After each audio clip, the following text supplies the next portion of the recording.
Hi everyone, welcome to my channel. कैसे हैं आप लोग? आई होप आप सभी अच्छे होंगे। हमारा नाम है कविता सिंह और आज हम बात करने वाले हैं बहुत ही ज़्यादा सेंसिटिव टॉपिक के ऊपर। बहुत सारे लोग इसके बारे में खुलकर बात नहीं करते हैं, बट गूगल पे, यूट्यूब पे काफ़ी ज़्यादा सर्च करते हैं। खासकर जो कपल होते हैं, न्यूली कपल होते हैं, या फिर जिसका अभी बच्चा पैदा हुआ है, वो खासकर इन टॉपिक पे बहुत ही ज़्यादा सर्च करते हैं। तो आज का हमारा जो टॉपिक है वो है, क्या एक पति अपनी पत्नी का दूध पी सकता है? ये दूध पीने की बात हम उस टाइम पे कर रहे हैं जब एक फीमेल बच्चा पैदा कर चुकी है, उसके बाद जब उसके रियल में उसका दूध निकलने लगता है, उस दूध की बात कर रहे हैं, ठीक है। वैसे तो जैसे जो कपल हैं वो सेक्स को परफॉर्म करते हैं, तो उस टाइम पे जैसे वो फिजिकल होते हैं, तो उनके ब्रेस्ट को चूसना, दबाना, ये तो नॉर्मल चीज़ें हैं अपनी वाइफ को उत्तेजित करने के लिए, ठीक है। लेकिन जब एक फीमेल अपने बच्चे को पैदा कर लेती है, जब उसका दूध निकलने लगता है, तो उस टाइम पे क्या पति अपनी वाइफ का दूध पी सकता है?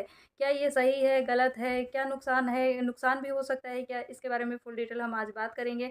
आपको सही इन्फॉर्मेशन पता चल पाएगी, क्योंकि काफ़ी लोग इसके बारे में खुलकर बात नहीं करते हैं। तो चलिए वीडियो को स्टार्ट करते हैं। सबसे पहले जानते हैं कि क्या रियल में पीना चाहिए या नहीं पीना चाहिए? क्यों पीना चाहिए? और जैसे कौन ऐसे लोग होते हैं जो अपनी वाइफ़ का दूध सक करते हैं? तो देखो, कुछ ऐसे हस्बैंड भी होते हैं, कुछ ऐसी वाइफ़ भी होते हैं जो अपने हस्बैंड को दूध पिलाना चाहते हैं। उनकी ये फैंटेसी होती है। और काफ़ी ऐसे लड़के भी होते हैं, काफ़ी ऐसे पुरुष भी होते हैं जिनकी ये फैंटेसी होती है कि जब उनकी जो पत्नी है, उनका दूध निकले तो वो पिएँ। तो इस टाइप की ख़ास फैंटेसी होती है जिसको वो पूरा करना चाहते हैं, जिसके कारण वो पीते हैं। अधिकतर पुरुष जो होते हैं इन सब चीज़ों को ट्राई नहीं करते हैं, वो अपनी पत्नी का दूध पीना पसंद नहीं करते हैं। ये पत्नी का दूध पीने की जो फैंटेसी होती है, ये उन पुरुषों में बहुत ज़्यादा होती है जो जिनको अपनी वाइफ़ का जो ब्रेस्ट है वो बहुत ही ज़्यादा आकर्षित करता है। और देखो, जब एक फीमेल बच्चे को पैदा करती है ना, तो उनका जो ब्रेस्ट है, उनके जो स्तन है, वो काफ़ी ज़्यादा सुडौल हो जाते हैं, बड़े हो जाते हैं, क्योंकि वहाँ पे दूध बनता है और ऑटोमेटिक दूध बनने से जो ब्रेस्ट का साइज़ है वो बहुत ही ज़्यादा सुडौल हो जाता है, बड़ा हो जाता है। ठीक है? तो यहाँ पे काफ़ी ऐसी फीमेल है जो कि जब बच्चा छोटा होता है ना, तो बहुत ही ज़्यादा दूध बनने लगता है, जिसके कारण उनको बहुत ही ज़्यादा दर्द होता है वहाँ पे, और वो दूध को निचोड़ के निकालती हैं। काफ़ी ऐसी महिलाएँ होती हैं जो अपना दूध जो है निचोड़ के निकालती हैं और उसको फेंकती हैं। तो यहाँ पे अगर कोई फीमेल है जो जिसकी ये फैंटेसी हो कि उसका जो दूध है वो उसका पति पिए, तो वो पिला सकती है।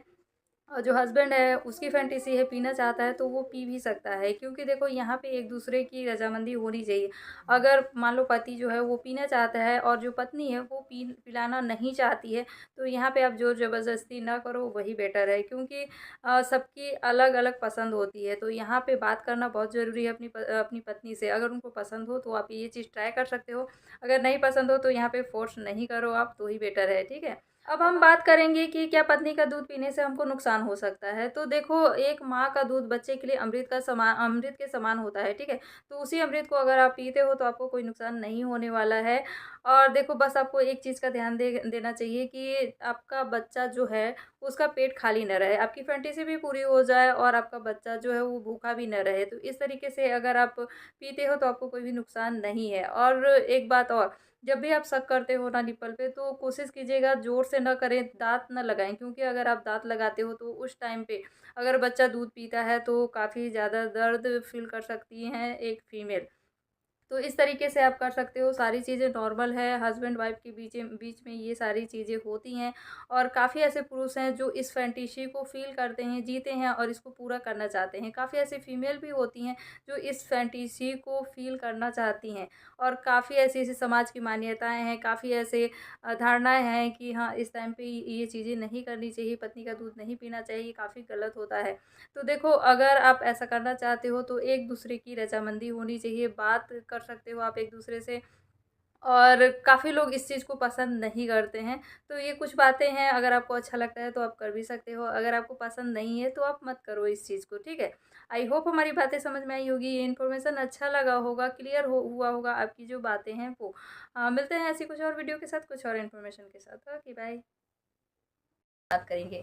देखो, लड़कों का क्या होता है, जब वो बहुत ज़्यादा एक्टिव होते हैं या उनका प्राइवेट पार्ट बहुत ज़्यादा इरेक्ट हो जाता है, हार्ड हो जाता है, तो जैसे वो इंटरकोर्स करने वाले होते हैं तो हल्का सा लिक्विड उसमें से पास होने लगता है। और ये क्यों होता है? ताकि आपका जो इंटीमेट रिलेशनशिप है वो स्मूथ हो सके, ठीक है। तो उसी टाइप से लड़कियां भी जब आप उनको फोरप्ले देते हो या फिर उनको टच करते हो तो हल्का सा मतलब उनके प्राइवेट पार्ट से एक लीकेज होता है जिसको हम लुब्रिकेट कर सकते हैं।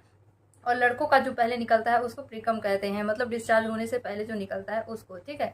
तो लड़कियों का 2-3 टाइप से निकलता है, जो कि फर्स्ट है लुब्रिकेट के समय निकलता है, जो प्राकृतिक लुब्रिकेट का काम करता है नेचुरली, जो कि आपके इंटरकोर्स को बहुत ही ज़्यादा स्मूथ बनाता है और बहुत ही अच्छे से इसको आप इंजॉय कर सको, इसके लिए ये चीज़ होता है, ठीक है। उसके बाद जैसे आप बहुत ज़्यादा एक्टिव करते हो, फोरप्ले करते हो और बहुत ही ज़्यादा वो संतुष्ट होती है ना, तो संतुष्ट जैसे हो जाती है, आप इंटरकोर्स कर रहे हो उस टाइम पे वो हल्का सा और मतलब जो क्या बोलते हैं लुब्रिकेट निकला ना, उससे कुछ अधिक मात्रा में निकलता है। आप इस चीज़ को नोटिस भी कर सकते हो, जैसे आप इंटरकोर्स कर रहे हो उस टाइम पे अगर आपको थोड़ा से बहुत ज़्यादा गीला गीला महसूस होता है तो यहाँ पे आप समझ सकते हो कि आपकी पाइप जो है डिस्चार्ज कर हो गई है, उसका पानी जो है निकल गया है, ठीक है। लेकिन यहीं पे बात करें बहुत ज़्यादा मतलब गीला लग रहा है आपको, तो ये स्क्वाट कहते हैं, जो कि जो महिला है उसके यूरेथ्रा से निकलता है, मतलब पेशाब की जो होल होता है ना, मतलब यूरिन पास करने का जो होल होता है वहाँ से ये स्क्वाट निकलता है और ये बहुत मात्रा में निकलता है। हो सकता है आप इंटरकोर्स कर रहे हो उस दौरान आपका बेड भी गीला हो जाए, इतनी मात्रा में निकलता है। बहुत ही ज़्यादा पानी के टाइप से निकलेगा, फव्वारा जिसको कह सकते हैं उस टाइप का बहुत ज़्यादा निकलता है, बहुत क्वांटिटी में। तो आप समझ सकते हो कि आपकी वाइफ जो है स्क्वाट की है। तो ये सारा कुछ कब होता है, जब आपकी वाइफ बहुत ही ज़्यादा उसको एक्टिव कर रहे हो और आउस कर रहे हो और बहुत ही ज़्यादा वो चरम सुख की प्राप्ति कर रही है ना, तो उस टाइम पे ऐसा होता है। लेकिन यहाँ पे आपको उस लेवल तक अपनी वाइफ को लेके जाना पड़ेगा, तभी ये चीज़ पॉसिबल है। क्या होता है लड़के मतलब उनका जो है बहुत जल्दी डिस्चार्ज हो जाता है, अपनी वाइफ को उस लेवल तक फोरप्ले नहीं करते हैं, ओरल नहीं करते हैं, फिर उनका शिकायत रहता है कि मेरी वाइफ तो ऐसा करती ही नहीं है। तो बहुत कम ही ऐसी लड़कियां हैं या महिलाएं हैं जो स्क्वाट करती हैं, और नॉर्मली बहुत कम ऐसी लड़कियां हैं जो पूरी तरह से डिस्चार्ज भी करती हैं। बहुत ऐसी लड़कियां हैं जिनको तो मालूम ही नहीं है कि उनका डिस्चार्ज हुआ या नहीं हुआ, क्योंकि वो फील वो कर ही नहीं पाती हैं। जैसे लड़कों का डिस्चार्ज होता है ना, तो उनको बहुत अच्छा फील होता है और उनको झटके के साथ ये चीज़ें होती हैं और उस चीज़ को वो फील कर पाते हैं। लेकिन